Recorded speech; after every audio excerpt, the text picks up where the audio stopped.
Hello and welcome again to Conscious TV. My name is Iain McNay and today's guest in the studio is Florian Schlosser. Hi Florian.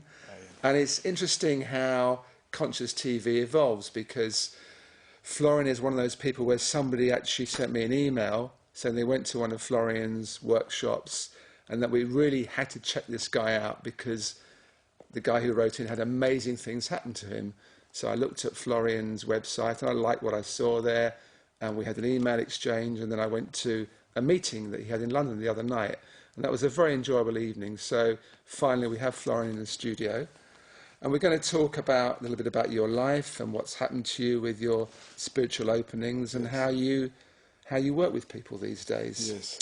And one thing that also intrigued me was you said in the biography information you sent me that from an early age you had an intense quest for the truth underlying all existence. Yes. Well, that's quite deep stuff to have from an early age. So first of all, I would like to express that I'm very happy to be with you. Thank you. And I very much enjoy our conversation that we have already the other night, and I'm happy to continue. So, I was born into a family that, as far as I remember, it was a family of abundance. So everything in the outside was there that you could dream of, but I could also see that the way the people have been together with each other, my parents, and the inner reality of that outside abundance was empty. There was nothing there. And I can remember I was 4 years old and I had an injury on my hip, and I needed to stay in bed for 6 weeks. So it was my first unconscious and involuntary meditation, because I had to lay down on my back for 6 weeks, and it was 4 years old. And that's tough at 4 years old. 4 years, I had a stone on my leg, just hanging on the other side of the bed, so that the leg was stretched, and I couldn't move. So I just was resting. And in that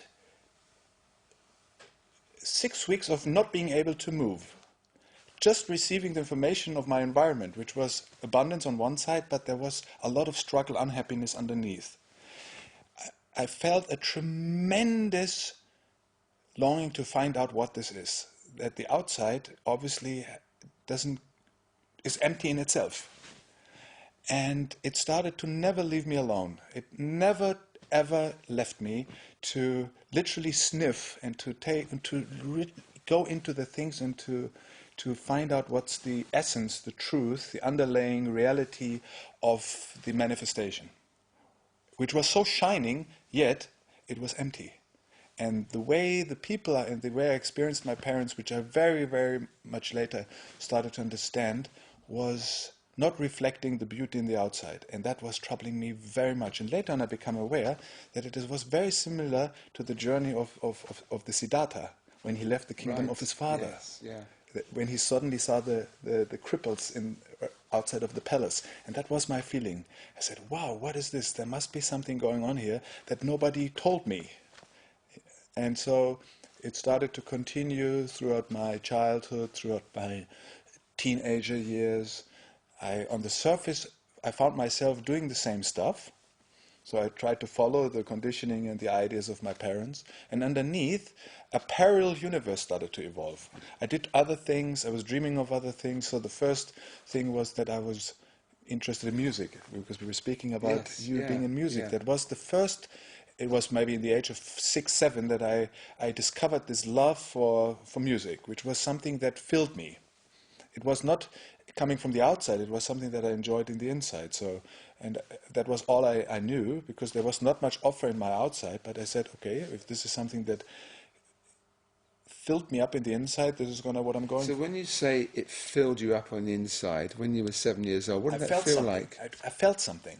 It was as the soulless that was, which was beautiful in the outside but empty in itself, started to become an inner experience. Because you're doing music or you have been interested in music, music is a very internal experience. It's not so much of playing an instrument, it is the inner experience of it.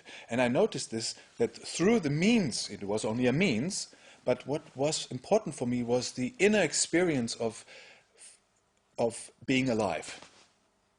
But that's something that's very rare to have that when I you're... didn't know where it came Yeah, from. yeah. It was just the first time in the age of 7 years I recognized that there is a possibility to be alive, to feel something that is coming from the inside and not from the outer impressions. I didn't, it was unconscious, yet it was still aware. And it continued, of course, all the fighting started, trying to find my way through my family. Then when I got into my teenage years and I started to head for the end of my school career, I had all those traditional conversations with my dad, who was a very successful man, and he was looking for the right profession for his eldest son. And he made me some offers, and he was very convincing, an excellent speaker. And I said, okay, Dad, if this is what you're going to choose for me, then I'm going to go for it. So he has chosen for me to study law, to become a lawyer. So I went to law school. Didn't help me. I went there, and it was the same. Absolutely empty. I went to university for 4 semesters, and underneath it was the same. I felt like I was literally thrown into soulless emptiness. And I said, no, this is not what I'm going to go for. So I kept on doing the music, and eventually had a beautiful conversation with my dad where I said, even though you may send me into the exile, I cannot do. I cannot betray myself. And I know it's not what you want, and I know it may be the biggest disappointment in your life that your eldest son will not step into your shoes, footsteps, into your shoes, but I need to go. So I went to do music and kept going. And I thought for many years this is going to be the fulfillment. And I gave everything that I had, my money, my joy, it was my passion. And I thought in this I will find myself. And when I turned about 27, there was a shock in my life because I could see it was still empty. Even in the music, there was something that was never touched.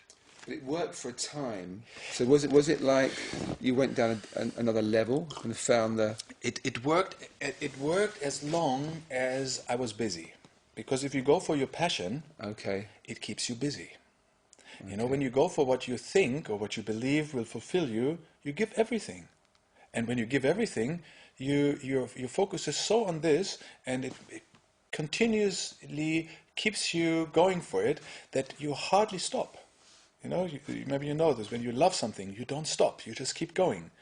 And of course, what I could see that I found myself back in the same difficulties that I suddenly had with relating with other people. Yeah. Which was very, very painful to me. That there was the first recognition that even though I, on the surface, went down another road like my parents, I was the same. I had the same difficulties. I was as radical as my dad was. It was just alternative.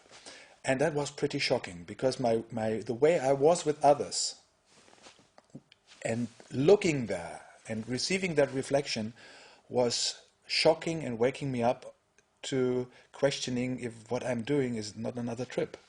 Why I questioned this, Iain, I don't know.